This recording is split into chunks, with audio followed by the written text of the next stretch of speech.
boleh, tetapi ada juga yang menunjukkan bagaimanakah boleh dibenarkan lagi untuk membuat pekerjaan-pekerjaan luar. Yang mana semua ini berbentuk preventive procedure. Maknanya ada perkara-perkara yang dipersyaratkan dan macam mana kelulusan-kelulusan itu perlu diperoleh. Dan seterusnya, bila berlaku pelanggaran, di sinilah akan ada tindakan tata tertib yang mana sama ada tindakan itu berbentuk preventif, macam contoh macam kes kebutangan pegawai. Kita boleh tahu saja pegawai itu kebutangan, kita kena tengok apakah langkah-langkah pemulihan dan langkah-langkah pencegahan yang perlu dibuat.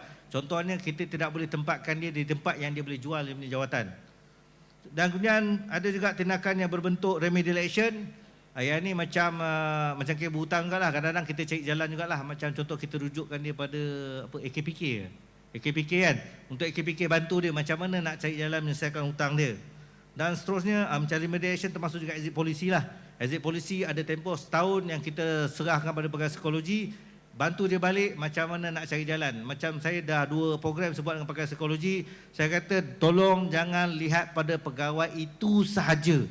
Lihat pada persekitaran kerja, termasuklah kerja-kerja yang dia buat dan suasana pejabat dan termasuk dia punya pegawai atasan. Supaya kita kena ada penyelesaian yang menyeluruh. Yang ini saya amat kait dengan yang isu penyelia tadi yang tentang kes kerani hilang barang yang kes kecurian yang dituduh kerani dia buat. Kemudian kita ada punitive action, ini tindakan tertib yang kita ambil untuk menghukum. Yang mana untuk tindakan tertib yang kita nak buat dapatan salah ni, ada tindakan disciplinary proceeding ni yang berkenaan dengan interlocutory proceeding. Okey. Nanti saya akan terang secara ringkas. Interlocutory ni lah contoh kita nak ambil tindakan buang kerja ataupun turun pangkat, tapi setengah-setengah prosedur ini memerlukan tindakan gantung kerja kerana berlakunya sabitan.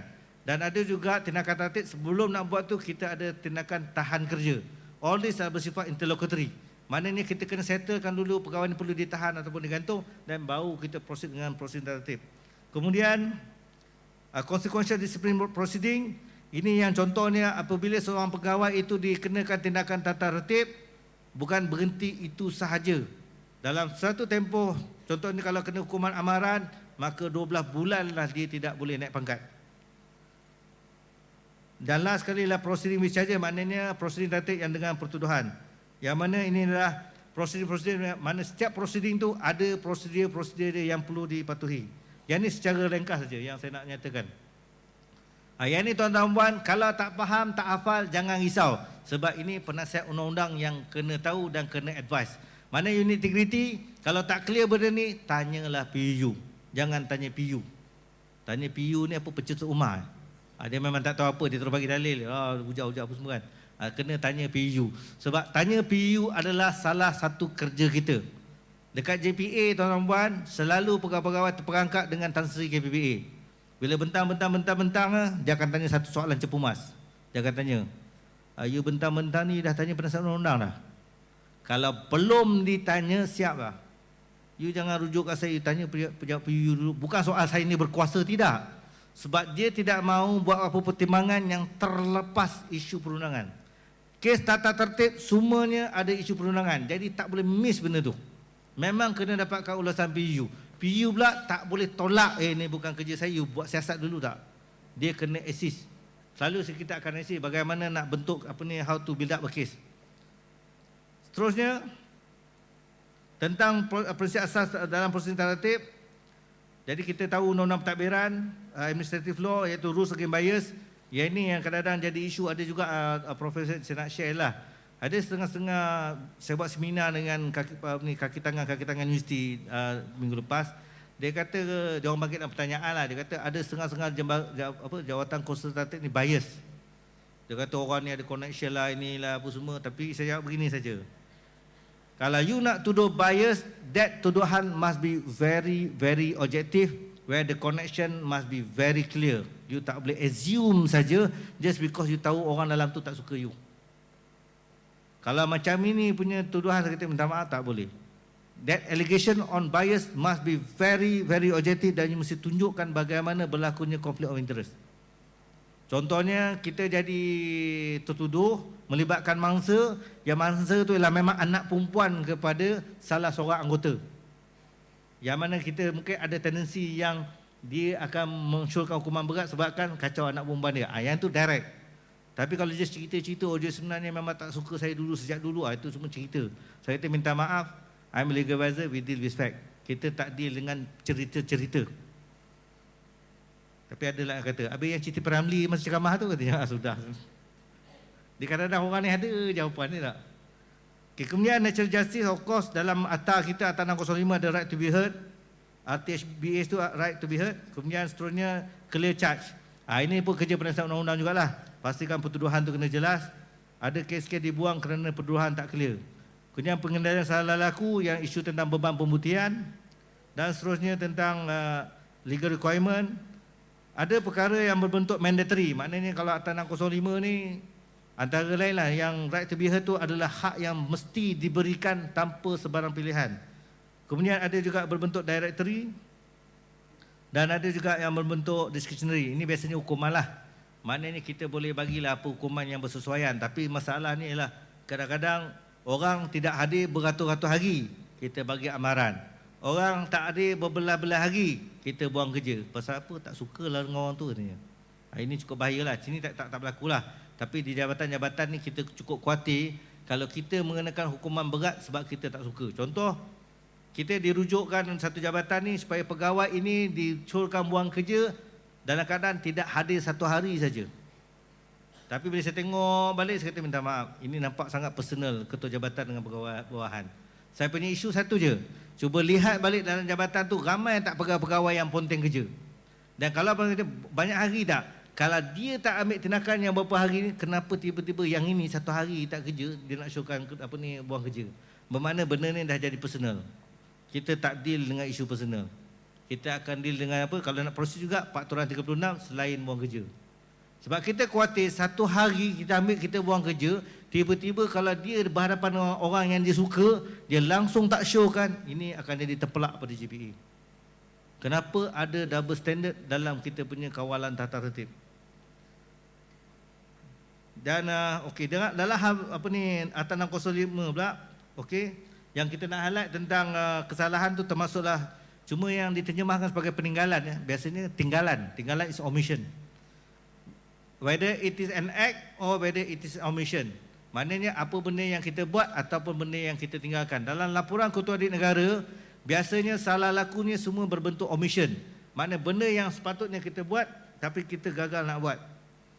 Kemudian tentang jawatan kuasa tata tertib, kita dah tengok dalam jadual tu ada yang cuma saya highlight merah tu ialah pastikan benda ni, ini legal advisor kena check pastikan ada bidang kuasa yang betul. Saya baru saja berlaku 2 minggu lepas kat Sabah. Dekat Sabah apa terjadi? Saya buat-buat dengan pengarah dia. Oh, saya ambil tindakan so far adalah orang yang saya beri amaran dan so far seorang lagi tu saya buang kerja. Tetapi masalahnya ialah dia juga yang buat penentuan. Yang ni legal advisor kena betul-betul careful. Pengurusi lembaga tertib yang nak membuat penentuan sama ada nak pergi ke 34 atau 35 ataupun macam Babdi 36-37 lah. Dia hendaklah pengurusi yang mempunyai bidang kuasa selain daripada buang kerja dan turun pangkat.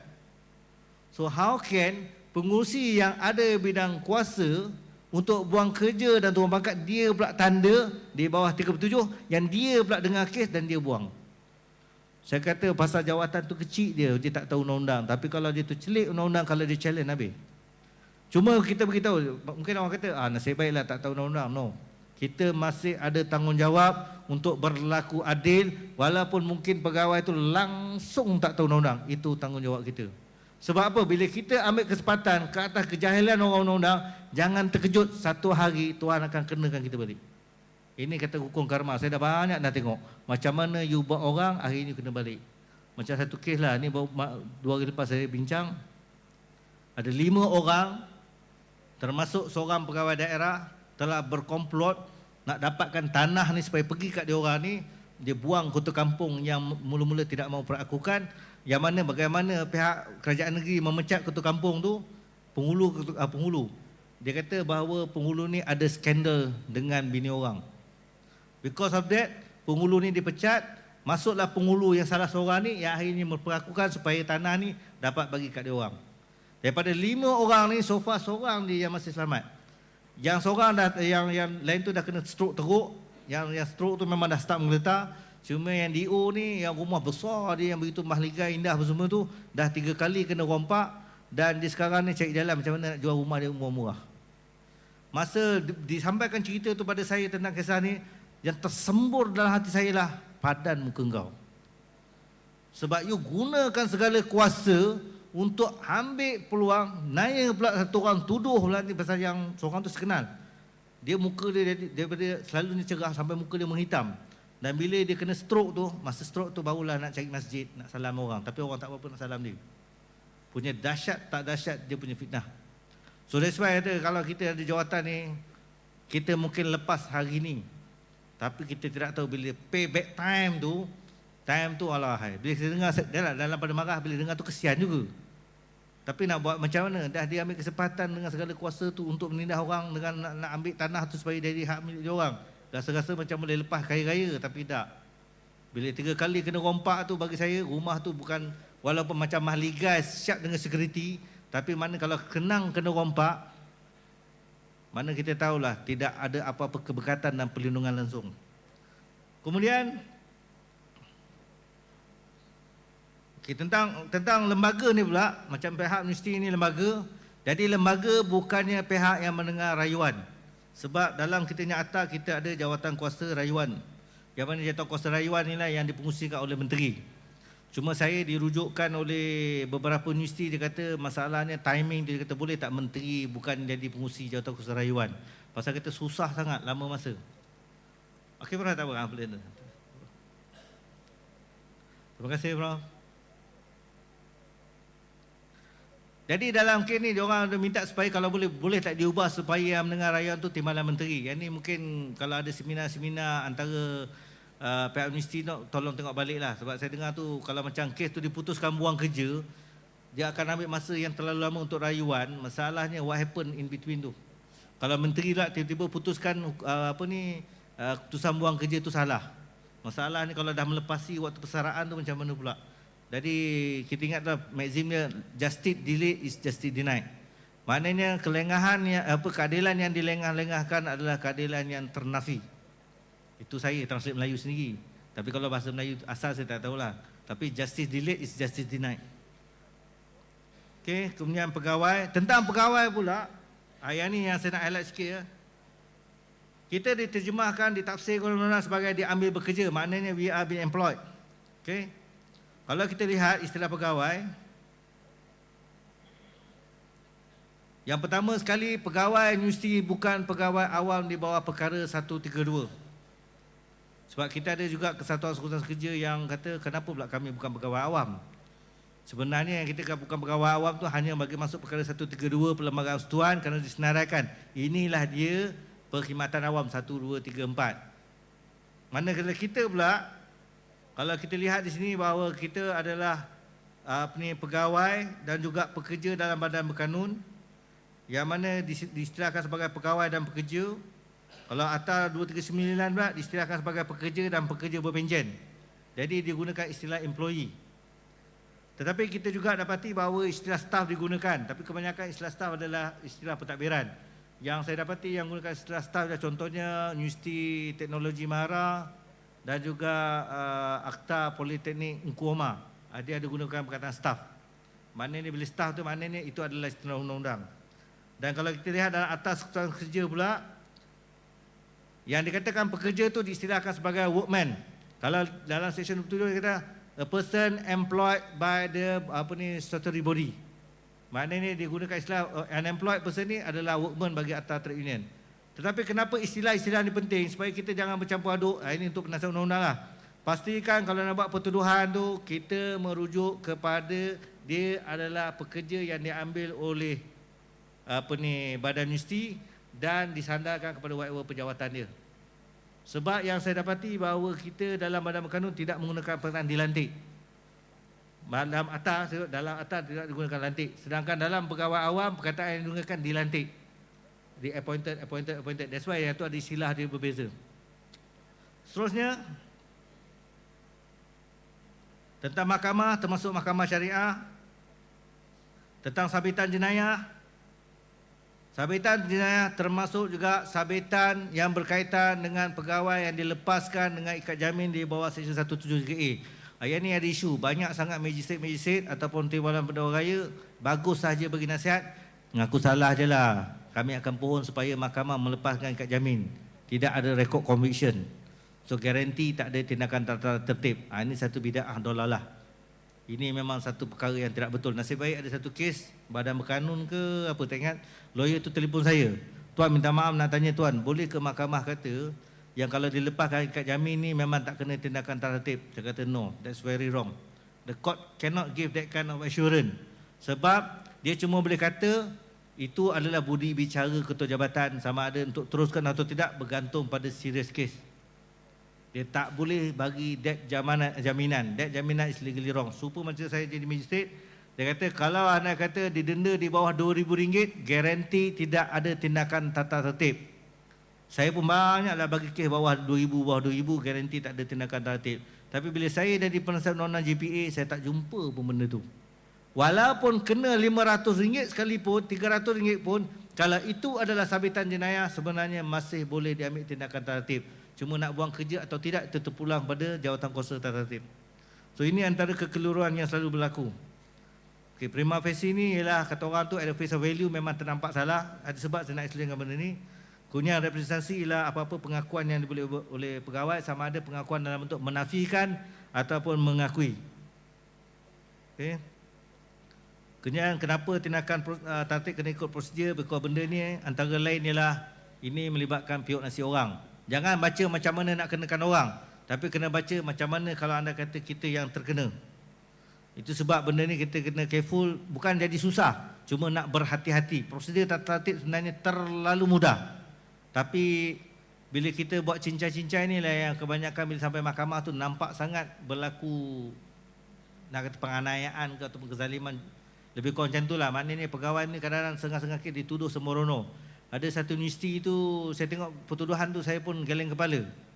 Pertuduhan tu nampak sangat saja nak ngenakan saja pensyarah tu. Bila saya tengok balik, saya geleng kepala. Dan pegawai tu dikenakan hukuman lah. Kemudian tak lama tu dia orang rujuk pada Ketua Pengarah Pemerintahan Awam. Ketua Pengarah minta saya tengok. Bila saya tengok, dia kata memang berlaku ketidakadilan. Tapi saya tak boleh beritahu saja kat pegawai tu. Sebab kalau saya beritahu, masalahnya dia macam ni one thing. Saya ada masa-masa bila orang beri nasihat, saya tahu kadang-kadang ada kesilapan berlaku pada Jawatankuasa Tertib ataupun lembaga. Kan saya boleh bagi ruang segala peluru untuk dia melawan. Tapi kadang-kadang saya nak tengok adakah dia ni akan jadi seorang yang boleh menempatkan balik kedudukan dia atau silap-silap hanya jadi timun. Sebab kadang-kadang macam ada satu kes tu, dia nak melawan, saya tanya balik, you nak melawan, tapi kalau anda kata diambil tindakan sampai you bilang kerja, you ada kerja lain tak? Buat masa ni tak ada lah. Kalau buat masa ni tak ada, kalau boleh bersabar tak ada. Saya minta sabar dulu. So bila sebab apa? Kalau dia start saja melawan, ini pegawai kontrak. Kalau dia start melawan, kalau anda kata dia tak boleh nak cover himself at any time, at every time, sekali dia terbuat salah, kalau dia dipecat, masalah ni kadang-kadang dia ada rekod. Yang dia ni memang tak boleh bekerja mana-mana tempat. Sedangkan saya tanya, you kalau nak lawan, kalau you kena pecat, you punya pinjaman perumahan ada tak? Ada. Pinjaman kereta ada tak? Ada.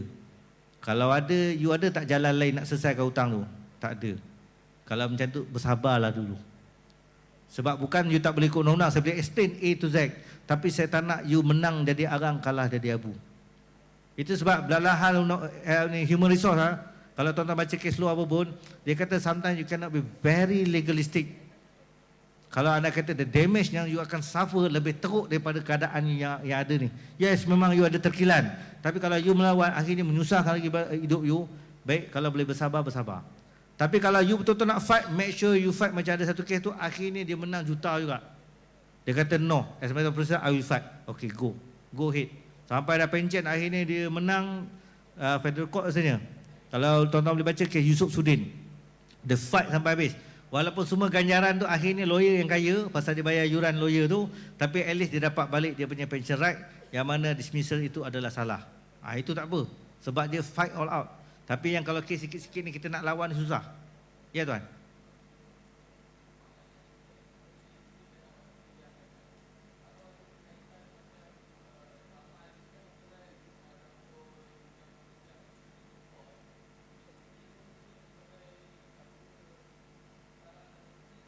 Tak. Saman trafik bukan. Yang ini kes jenayah saja. Kes saman contohnya macam accident. Tapi kena tengok coding lah. Kalau you dituduh di bawah kes 41 ataupun section 42, sebenarnya coding dia adalah coding jenayah. Tapi dia akan bergantung pada how serious kes tu. Tapi kalau anda kata kemalangan jalan raya, coding dia adalah 43, you kena tuduh 83, 86. Bermakna 86. Kalau dia kod 86 saja, itu adalah kes saman. So bila kes saman, walaupun you bicara kat mahkamah, ketua jabatan jangan melompat. Oh, dia kena cah mahkamah ni, kes saman ni. Oh, sila gantung kerja, sila tahan kerja. Wah, tu kes saman je. That's why pendaftar akan tahu berdasarkan coding tu, ini kes saman ataupun kes jenayah. Dan kalau kes jenayah, dia otomatik dia akan lapor pada ketua jabatan.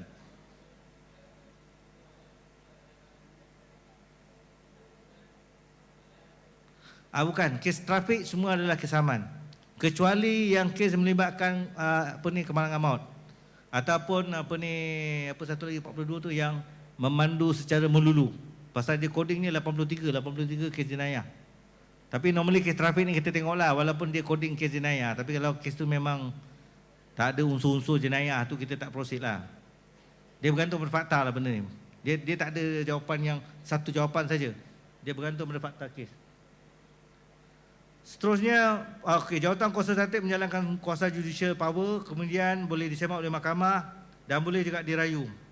Yang mana kalau tak patuh pada prosedur, tindakan tertib itu tidak boleh dipertahankan. Jadi banyak kes kadang kat mahkamah. Tapi one thing yang kat mahkamah kita discover juga, ada kalanya kes-kes itu pegawai menang bukan sebab merit, tapi kadang-kadang mahkamah being merciful. Yang ni kadang-kadang kadang kita nak, kalau boleh nak juga bersuara pada mahkamah. You cannot be merciful kalau merit memang pegawai itu dah salah. Because once you be merciful kepada satu pegawai sebab kesiankan dia, sebenarnya you juga berlaku tidak adil pada pegawai-pegawai yang cemerlang. Being merciful, akhirnya dia kembalikan tugas dia, bersara dapat pencen. Macam orang yang bagus-bagus ni, orang yang bagus-bagus semua akan tergilan.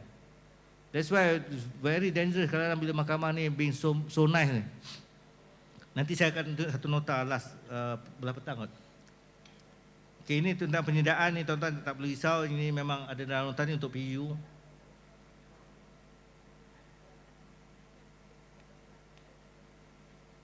Jadi saya tak nak proceed. Pasal ini kena kalau dalam bengkel kecil saya akan go one by one lah. Tapi dalam koran yang besar susah sikit nak terangkan. Cuma saya nak terus yang dia punya ni je.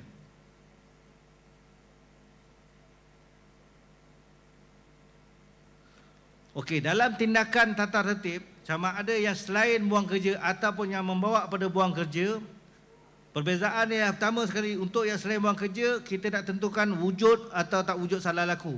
Manakala bagi buang kerja, penilaian ni adalah prima facie case. Sebenarnya kalau betul-betul cakap lah, saya pun tak tahu kenapa orang draft dulu macam tu lah. Tapi wujud kesalahan dengan prima facie sebenarnya tak ada beza pun, serupa je.